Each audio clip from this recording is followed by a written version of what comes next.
반갑습니다. 장종료 시장점검입니다. 네, 코스피 지수 반등에 성공하면서 또 한 고비를 넘겼습니다.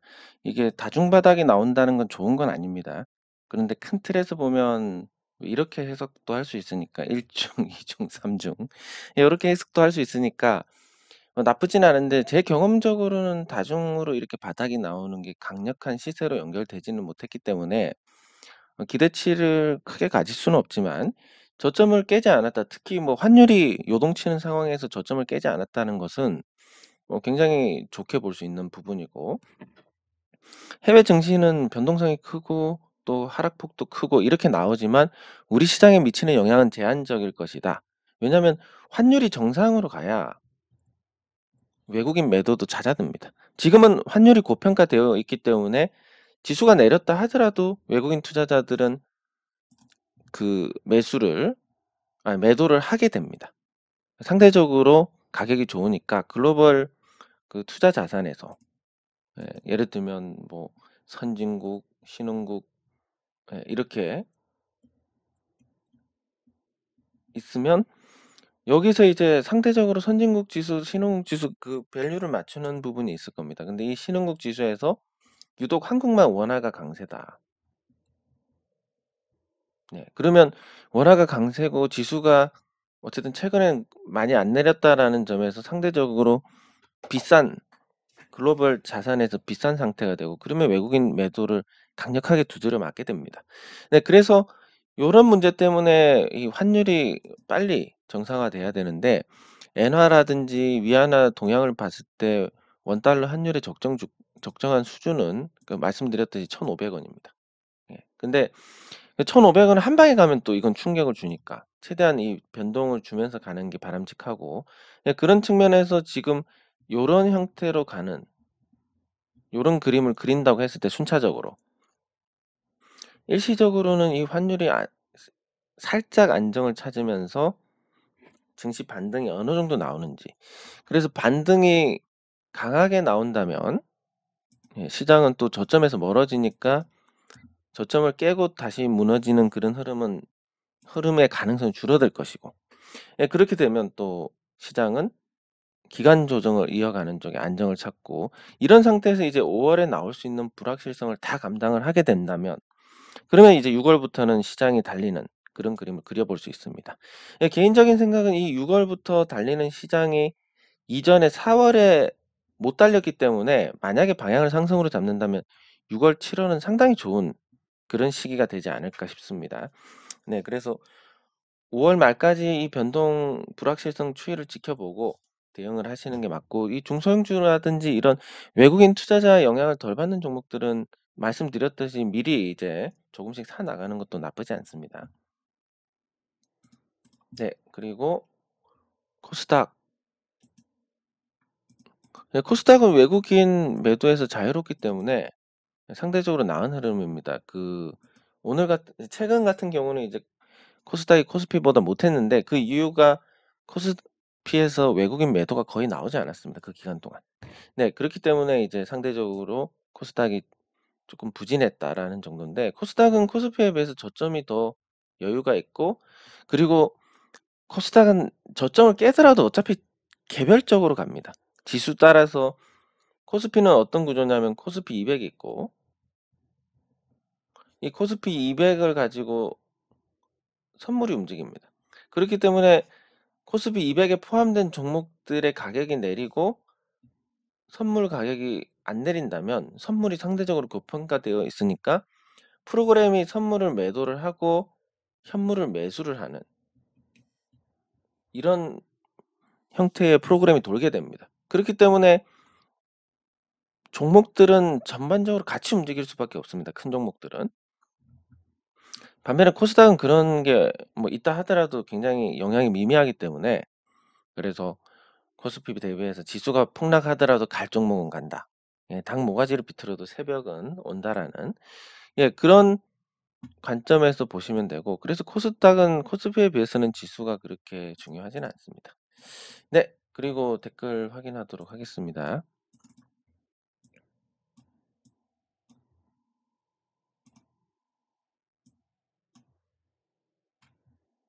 네, 감사합니다.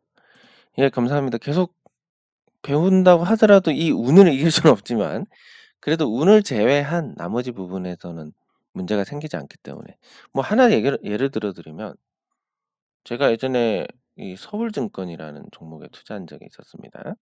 이 서울증권이 지금의 유진투자증권인데 이때 서울증권이 폭등을 해 가지고 굉장히 수익이 좋았습니다. 근데 뭔가 이제 하락이 시작되고 이때 거래량이 터지다 보니까 이 버퍼링이 생겨 가지고 주문이 제대로 들어가지 않는 겁니다. 그래서 주문을 넣어도 한참 뒤에 반영이 되고 하니까 분명히 이게 내려가는 건 알지만 주문을 못 넣습니다. 그래서 그때 제가 이 당시만 하더라도 2007년인데 이 당시만 하더라도 제가 시장가 매매를 몰랐습니다. 그러니까 하한가로 던져버리면 되는데 그런 걸 할 수 있는 기능이 있다는 걸 몰라 가지고 그래서 이제 요 주문을 못 넣다가 수익의 상당 부분을 반영을 한 적이 있는데 이게 만약에 제가 지금 상태라면 적어도 그런 실수는 하지 않으니까. 그래서 운으로 어떻게 할 수 있는 건 아니 운 때문에 영향을 받는 건 어쩔 수 없지만 그 운이 아닌 부분에서 실수는 하지 않는다. 공부를 하면 할수록. 예. 그런 효용이 있습니다. 네. 그렇습니다. 심리가 바닥이라는 게 결국은 주변 환경 때문에 그런 영향을 많이 받습니다. 내가 돈 100억이 있다. 그런데 어떤 종목에서 주가가 10% 떨어진다. 요 종목에는 100만 원 들어갔습니다. 100억이 없어도 100만 원에서 10% 빠지면 우리가 별로 심리적으로 동요가 없습니다. 근데 이 금액이 10억이 됐다. 이게 없고. 근데 이게 전 재산이다. 10% 빠지면 어떻게 되겠습니까? 그냥 아찔하고 제대로 판단을 할 수가 없습니다. 그렇기 때문에 저는 지금까지 주식으로 뭔가 공부를 해서 우리가 알 수 있는 부분들은 거의 다 다뤘다고 생각합니다. 예. 근데 패턴도 다르고 뭐 기술적 분석부터 해서 그 뭐지? 캔들 예 캔들의 뭐 지표에 온갖 것을 다 해 봐도 결국 남은 거 하나는 이 심리고 이 심리는 우리가 생각으로 바꾸는 게 아니라 환경으로 만들어지는 거더라. 그러면 결국 지금까지 했던 그 이론적인 부분이나 이런 부분들을 끝내고 나면 우리 저를 통해서 이제 주식 투자를 하시는 분들 물론 시장이 좋아서 수익이 나고 이러면 얼마나 좋겠습니까? 근데 그런 시기가 10 년에 한 번 정도 있으니까 그 과정에서 이제 우리가 버텨나갈 수 있는 부분들 결국은 환경을 주식 투자를 하는데 부담이 없는 상황으로 만들어야 된다. 그러다 보니까 뭐 태양광도 해야 되고 부동산 투자도 해 봐야 되고 뭐 요렇게 이제 분산이 되는 겁니다. 예. 그거를 통해서 이제 종합적인 재테크를 했을 때 비로소 주식 투자도 잘할 수 있다. 예. 요런 구조가 제가 내린 결론이니까 그래서 천천히 그렇게 긴 시간을 통해서 만들어 가면 나중에는 이제 주식으로도 수익이 나는 네. 그렇다 보면 자연스럽게 경제적 자유인이 되어 있는 그런 환경이 될 겁니다. 네. 감사합니다. 네. 감사합니다. 예. 전쟁은 뭐 개인적인 생각은 그렇습니다. 5월 9 일에 러시아가 어떤 식으로든 승전 선언을 하고 이제 대충 끝내 버리지 않을까. 그러면 러시아에 대한 제재가 이어진다 하더라도 미국은 러시아에 대한 제재를 할 수 있습니다. 왜냐하면 러시아하고 관련된 부분이 거의 없으니까. 근데 유럽이나 뭐 한국 같은 경우 우리나라 같은 경우는 러시아하고 엮인 게 많습니다. 그리고 러시아는 한국 제품을 많이 사 주기 때문에 그것도 뭐 별다른 조건 없이 중국같이 저렇게 하는 것도 아니고 그냥 러시아에서 한국 자동차가 인기고 한국 제가가 인기고 그렇습니다. 판매량도 상당한 수준입니다. 네. 그렇기 때문에 이런 승전 선언을 했을 때 미국은 제재를 하겠지만 나머지 국가들은 제재에 동참할 이유가 없어지니까 그러면 이 이후에 유가가 쪼끔 안정을 보이지 않을까. 예 그렇게 보고 있습니다. 장기적으로는 돈 가치가 떨어지니까 $300 까지 간다 하더라도 예 당장은 단기 조정 이미 유가가 한 10% 정도 내렸습니다. 평균가 기준으로 3월 대비 4 월이 10% 정도 내렸고 5 월에도 그 정도 약세의 흐름을 이어가지 않을까 이렇게 예상을 합니다. 네 감사합니다. 예. 삼강 MNT는 그러니까 예전부터 그랬지만 이 직원들이 굉장히 자신감을 갖고 있습니다. 임직원들이. 뭐 수주도 많이 되고 직접 피부로 느낄 거기 때문에 예 그래서 직원들의 자신감이 사실은 주식 시장하고 또 괴리가 되는 부분이 있기 때문에 이 자신감만 있다고 해서 주가가 올라가는 건 아니지만 수주 상황이나 지금 야드를 확보하고 증설하는 상황이나 이런 걸 봤을 때는 상승 여력이 조금 있습니다. 쌀 때 잡으면 나쁘지 않겠다 하는 정도는 있습니다. 네 감사합니다. 예 대상솔루션도 잘 될 것 같은데 그 그러니까 조선 기자재 쪽으로 이제 이거 얘기를 한번 풀어보면 네 동창회 모임을 했습니다. 그 지역이다 보니까 이 지역이 진주 지역이고 거제하고 가깝다 보니까 이 조선 쪽에 종사하는 동창들이 많습니다. 그러면 동창회 하면 어떻게 갈리냐면 여기는 이제 먹고 죽자라는 술 먹고 죽자라는 파고 이쪽은 또 그냥 적당히 먹고 옛날 추억을 나누는 이런 파고 요렇게 되는데 요 먹고 죽자파 얘기를 저는 이쯤 앉아 가지고 양쪽 걸 다 듣고 있는데 이 이쪽 얘기를 보면 이제 "내년부터는 좀 돈 되는 수주가 들어올 것 같다. 올해는 잘 버텨야 된다. 올해는 돈이 안 된다." 자기들이 일을 하면서도 그런 처우가 있지 않습니까? 이 싸게 물량을 확보했기 때문에 숙련공들에게 지급할 수 있는 임금 수준도 한계가 있습니다. 그러면 일은 힘듭니다. 뭐 정말 철가루 마셔가면서 옷도 작업복도 보면 그냥 일반적인 작업복하고는 차원이 틀립니다.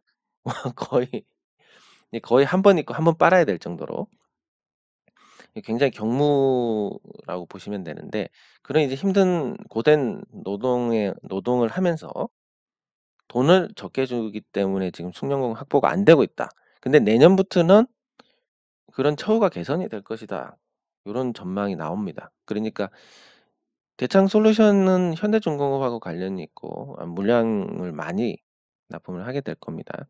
근데 현대중공업 수주가 많이 늘어났으니까 자연스럽게 이제 대창솔루션도 늘어나는데 아마 내년부터는 단가 개선이 되면서 적자폭을 줄이고 흑자로 전환하지 않을까. 예 요렇게 기대를 하고 있습니다. 예 그리고 장기적으로 대창솔루션이 뭐 아주 포텐셜이 터질 거라고 보는 게 그 원자력 폐기물 같은 경우는 핵 폐기물 저장 시설 같은 경우는 굉장히 좋은 제품입니다. 해외에서도 관심이 많고 해외 수출 실적도 있고 그래서 뭐 큰 문제 없이 잘 될 거라고 보고 예. 그렇게 근데 다만 이제 지금은 적자고 하니까 불안해서 조금 관망을 하고 있고 어느 시점이 되면 이제 또 관심을 가지는 게 맞지 않을까 싶습니다. 예. 맞습니다. 이게 나이 들어서 뭐 까먹고 이런 불편한 것부터 시작해 가지고 체력도 예전 같지 않고 아마 저랑 연배가 비슷하신 분들은 그렇게 느끼시지 않을까 싶습니다. 네 감사합니다. 네 감사합니다. 감사합니다. 감사합니다. 네 맞습니다. 평단가에서 깔짝깔짝하는 게 제일 생각을 흐트러뜨려 버립니다. 왜냐하면 '난 이 종목 장기 투자해서 큰 수익을 낼 거야.' 근데 내 평단가가 하필 내가 사자마자 좀 떨어져 버렸네? 그럼 여기서 한참 손 시릴 때 고생하고 여기 와서 깔짝깔짝깔짝하게 되면 '팔고 다시 밑에서 다시 잡을까?' 이런 생각이 들 수밖에 없습니다. 그래서 팔고 다시 잡으려고 하는 순간 다시는 기회를 안 주고 날아가는 경우가 종종 있습니다. 특히 이 구간이 털리기 딱 좋은 구간인데 예 그런 부분들을 알고 당하는 거랑 모르고 당하는 거랑 또 틀립니다. 그렇기 때문에 많이 아실수록 좋습니다. 예 포스코 스틸리온 같이 살펴보도록 하겠습니다. 네 감사합니다. 네 감사합니다. 예 감사합니다. 예 뭐 단기 어떤 흐름을 기대를 한다면 이런 과정들이 많을 겁니다. 그래서 믿고 그냥 잊어버리는 게 가장 좋지 않을까 싶습니다. 네 감사합니다. 감사합니다. 네 감사합니다. 아마 제 목소리가 뭔가 쪼끔 "이상하다." 이렇게 말씀하실 수 있을 것 같은데 감사합니다. 지금 아침에 늦잠 자고 일어나자마자 하는 거라서 아침 되면 목소리가 제 컨디션이 아니지 않습니까? 네 그런 거니까 다른 거 없습니다. 혹시나 말씀 나오실까 봐 말씀드립니다. 네, 그럼 포스코 스틸리온. 예.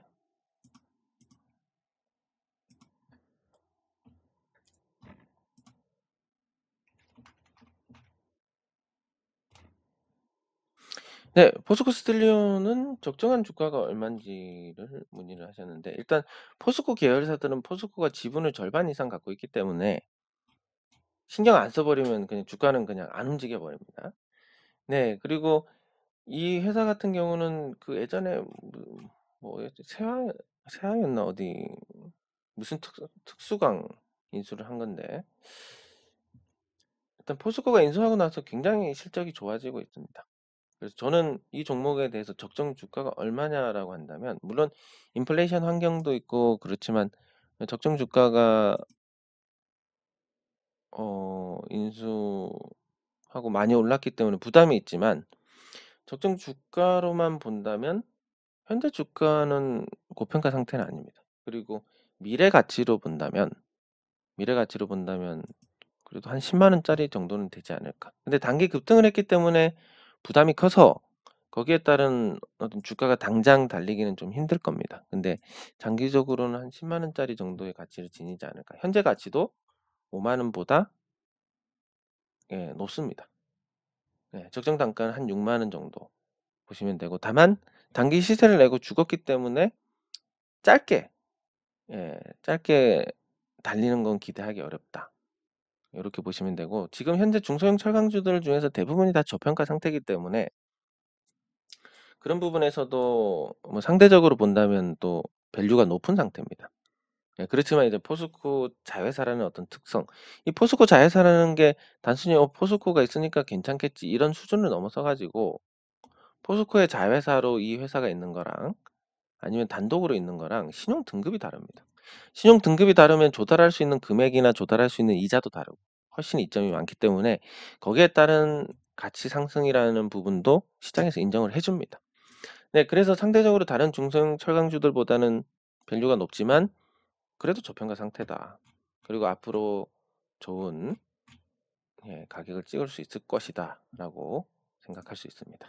네, 그리고 뭐 제노레이 많이 나왔으니까 한번 보면,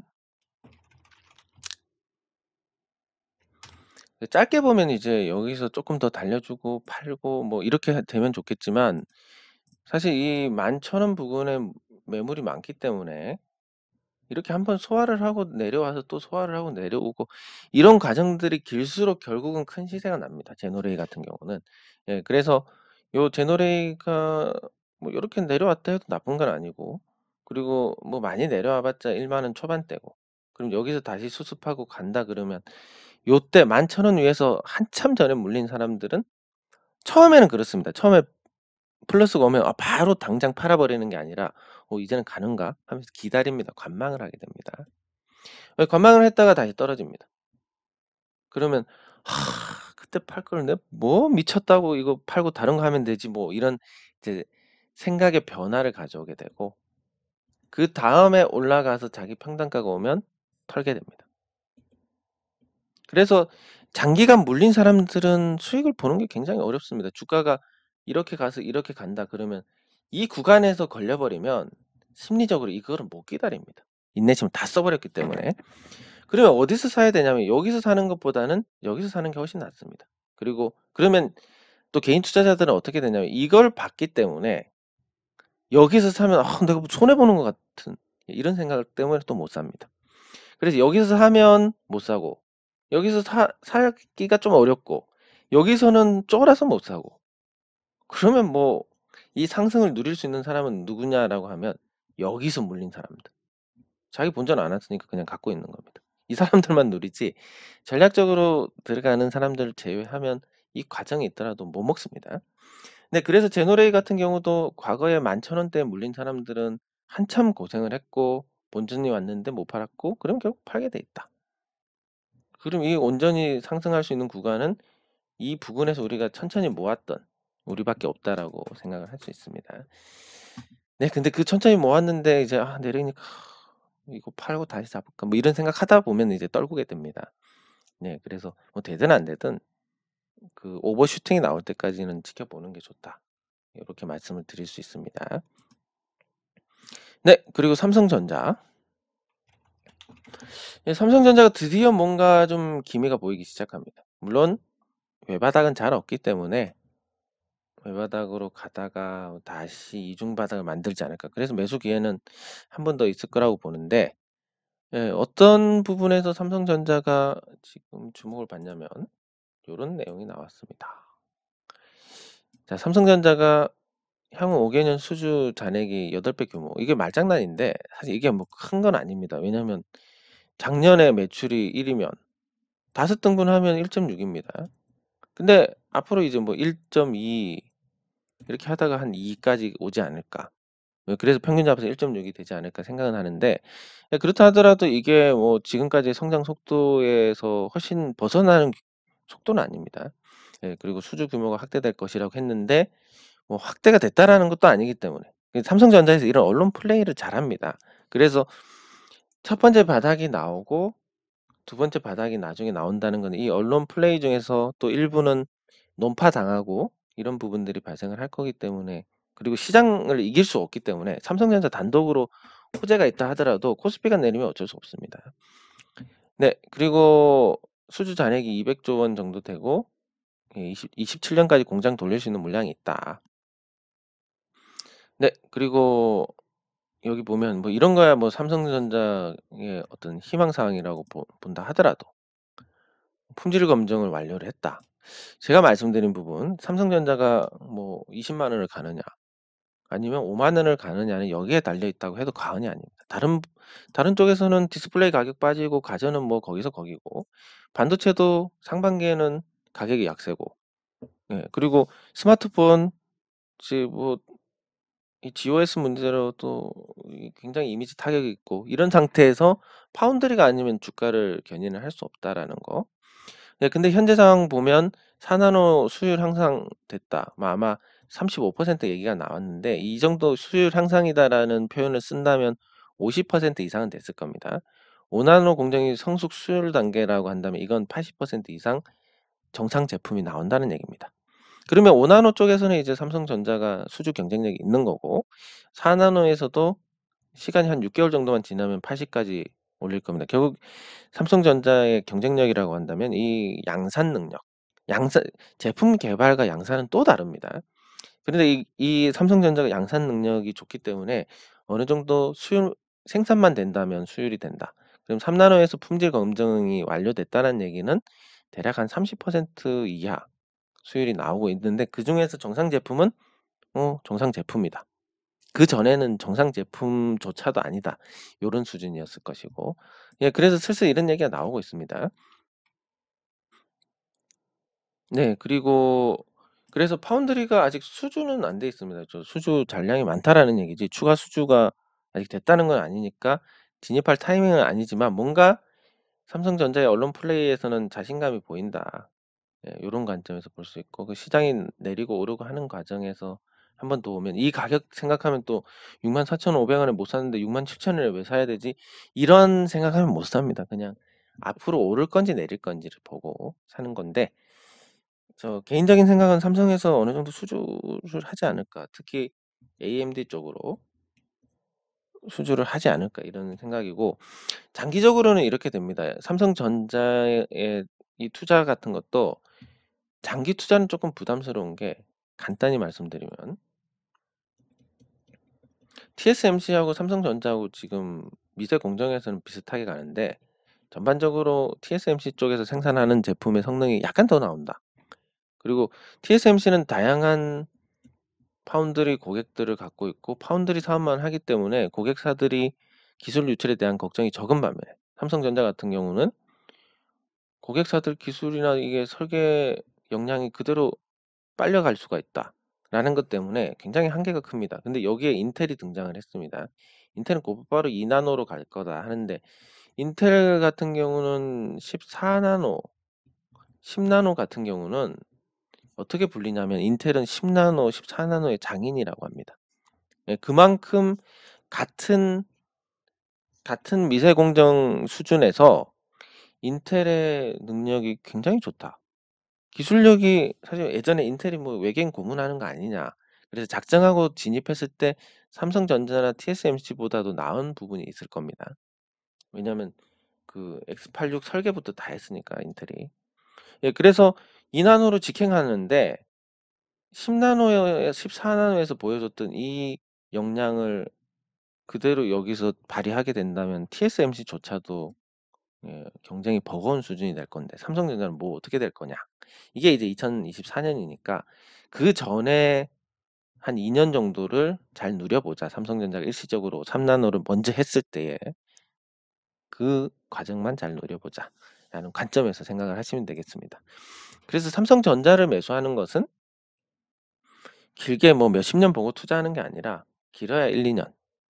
그러니까 그런 관점에서 투자를 한다라고 보시면 되고, 이전에 삼성전자가 달렸을 때를 보면 뭐 거침이 없었습니다. 왜냐하면 신고가니까. 그럼 여기서부터 달리려면 어떻게 되겠습니까? 매물을 소화를 해야 되니까 이렇게 달려가고 이렇게 달려가고 하는 것처럼 힘듭니다. 여기도 보면 한참의 어떤 매물 소화 후에 이렇게 가는 걸 볼 수 있었던 것처럼 마찬가지로 이제 한참의 매물 소화를 겪고 나서 가야 되니까 한 1, 2년 정도는 봐야 그래도 20만 원 그 수주가 정상적으로 됐다는 전제로 20만 원이 가능하지 않을까 이렇게 생각할 수 있습니다. 네, 그리고 삼성전자가 준동을 하니까 시장 분위기가 많이 좋아졌는데, 근데 LG에너지솔루션은 매물 부담 때문에 버티지는 아니 같이 오르지는 못했습니다. LG에너지솔루션은 보호 확약 물량이 풀렸는데 물량이 풀려서 시장에 때리면 끝이 아니라 그 물량이 시장에서 이제 유통이 된다라는 관점. 그럼 여기서 물량 받은 사람들은 어떻게 되겠습니까? 조금만 오르면 팔 거고. 그러니까 상승이 제약됩니다. 그리고 내려가면 본전이면 정리하고 손절하고 이렇게 되니까 짧게는. 그래서 주가가 올라가기 더욱 어려워지는데 7월에 한 번 더 추가가 된다면 예, 그러면 그때는 정말로 이제 공모가 밑에서 움직이는 허우적거리는 형태가 되지 않을까 이렇게 보고 있습니다. 그런 부분이 이미 반영이 되고 있다. 삼성전자가 올랐으면 LG에너지솔루션은 이제 눈치 보지 않고 오를 수 있는 환경인데 그걸 못했다라는 것은 예, 많이 많이 투자 심리가 위축이 돼 있다라는 해석이 가능합니다. 네, 그리고 이제 실적으로 저평가주가 된 삼성 SDS입니다. 삼성 SDS는 그 이전에 보면 이제 지금 현재 시가총액이 조금 늘어서 11조 원대인데 요거 보시면 삼성 SDS가 2017년에 보면 영업이익이 한 7천억 정도. 그냥 단순하게 계산하고 직관적으로 하는 게 좋으니까 뭐 순이익의 뭐 14배 이렇게 하면 계산이 어려우니까 그냥 영업이익이 10배라고 보시면 됩니다. 적정 주가가 7조 원대. 그리고 2018년에 8조 원대, 10조 원대 왔습니다. 그리고 코로나 때문에 좀 줄어서 8조 원대인데 자산이 많이 늘어가고 있습니다. 그래서 작년에 8천억대 코로나 영향으로 8천억대고 7조 4천억까지 늘었는데 올해는 1분기 실적을 보니까 1조 원 돌파가 유력하고 순자산도 많이 늘어날 것이다. 그러면 이제 삼성 SDS 주가가 11조 4천억 정도 됩니다. 시가총액이. 근데 이게 뭐 적당한 수준 아니냐라고 하지만 삼성 SDS는 큰 자산 없이 사업을 하고 있는 회사입니다. 이런 회사들은 보통 곱하기 2를 해줍니다. 프리미엄을 줍니다. 그래서 이 적정 주가가 이제 한 30만 원까지 올라갔다. 드디어 이제 삼성 SDS도 매번 고평가 논란. 이재용 부회장 돈 전환 사채로 이거 어마어마하게 차익이 났는데 이거 그거를 목적으로 한 거 아니냐. 그래서 고평가가 유지되는 거 아니냐. 이런 논란을 싹 잠재우는 실적이 나왔습니다. 예, 그래서 저도 뭐 만약에 돈만 있었으면 저 실적 나왔을 때 뭐 당연히 이제 매수를 했을 거고 그런 심리가 반영이 되니까 이 블록딜 물량도 부담도 줄고 했으니까 이제 주가가 올라가는. 예, 결국은 뭐냐면 블록딜로 이 주식이 유통이 된다. 이 유통이 개인이 유통을 한다 그러면 주가가 올라가기 힘듭니다. 오르면 팔고 하니까. 근데 이게 기관 투자자들이 받아간 거다라고 하면 싸게 샀으니까 이제 자기들이 보유한 주식이 됩니다. 그러면 나중에 이제 성과를 표시할 때 삼성 SDS 비중이 많습니다. 삼성 SDS가 예를 들어서 30%다. 이 펀드 포트폴리오에서 30%인데 주가가 오르면 자기들 펀드의 수익률이 개선되는 효과가 있다. 그러니까 즉 자기들이 많이 갖고 있는 걸 관리를 합니다. 아무것도 안 갖고 있는데 주가 관리를 하고 매수가 들어온다? 이건 뭐 '앞으로 좋아질 것 같다.'라는 때만 한정이 된 거고, 결국 주가 관리를 한다는 것은 얘네들이 많이 갖고 있어야 되는데 이 블록딜을 통해서 얘네들이 많이 갖고 있게 됐다. 물론 주가가 많이 높은 상태에서 블록딜을 한다, 이건 문제지만 낮은 상태에서 하는 것은 손바뀜 측면에서 좋은 해석이 가능하다. 예, 그래서 삼성 SDS는 실적을 무기로 해서 주가가 이제 과거 저점 수준에서 반등에 성공했고 본격적인 이제 회복세를 가져가지 않을까. 그래서 제가 좋게 보는 게 삼성 SDS, 물론 이거 추격 매수하시라는 건 아니고 조정받으면 다시 가고 이런 관점에서 대응이 가능하고, 삼성 SDS와 마찬가지로 좋게 보는 종목이 OCI입니다. 예, 요거는 이제 태양광 관심을 보이면서 제가 확인을 하게 된 부분인데, 지금 태양광 패널 업체, 예, 대표적으로 이제 하나, 큐셀이고, 이게 하나 신재생에너지 쪽으로 나올 겁니다. 아직까지 얘네들이 적자가 1,000억이 넘습니다. 그리고 OCI는 지금 대규모 흑자가 나고 지금 물이 들어왔으니까 노를 빨리 저어야 됩니다. 그래서 OCI 같은 경우는 지금 새만금에 있던 설비 여기서 돌리면 이제 수지가 안 맞습니다. 여기 새만금에서 돌리면 한 16달러 정도가 손익분기고 지금 폴리실리콘이 30달러 정도 되는데, 그럼 지금 이거 생산하면 이익이지만 업체들이 생산해서 결국 가격이 다운될 거니까 이거 괜히 돌렸다가 본전도 못 건질 수 있습니다. 그래서 이 설비를 말레이시아로 가서 한 7만 톤에서 10만 톤까지 생산하는 그런 규모가 될 거면 거기에 또 매출과 이익이 늘어나게 됩니다.